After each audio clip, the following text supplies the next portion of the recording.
Welcome to Thrifty Garage. My name is Carson, and in today's video I'm going to compare these two fertilizer spreaders. I've got the Agri-Fab unit over here, and I've got the unit I purchased from Home Depot, the Scott's brand, over here.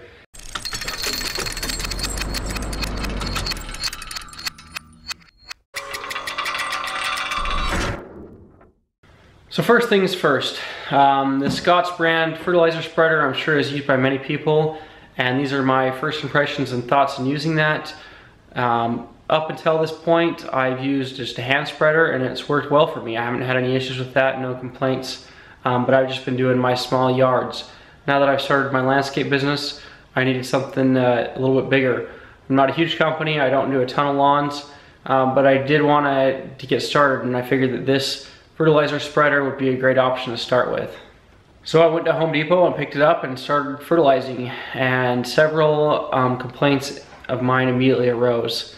The handle height is short. It's not really comfortable for me. It hurts my back to push it.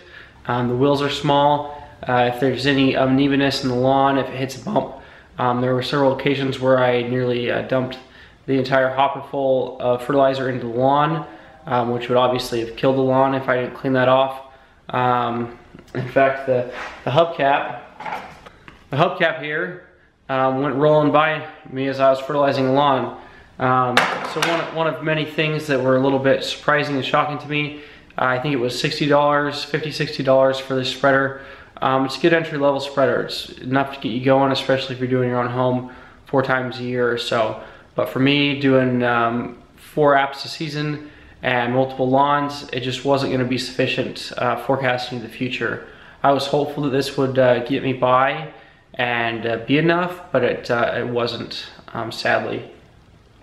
Another reason I wanted to get this was because it has the deflector, and that seemed to work well, but again, I wasn't entirely happy with it.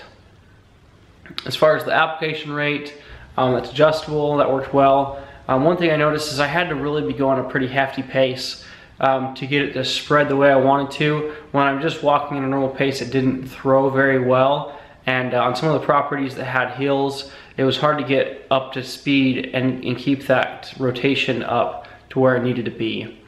So those reasons are the main reasons I chose to upgrade sooner than I expected. So right off the bat, this Agri-Fab unit is much larger. I'll show you a side-by-side comparison later. It does have pneumatic tires on up front here. It does not have the deflector guard like what I wanted, but this is a good unit for the $150 to $175 range. This is the bigger hopper. I think this is the 130-pound hopper. They also sell, I believe, an 80 or 100-pound hopper for about $20 or $30 less, but I wanted to go for the little bit bigger hopper. I figured that would work better. This does not have a guard or a cover on it for rain, and neither does the Scott's. And I had to assemble this. One disadvantage. I purchased this from Amazon, but I believe you can get this ordered directly to Home Depot as well. Those tend to be the places that I look.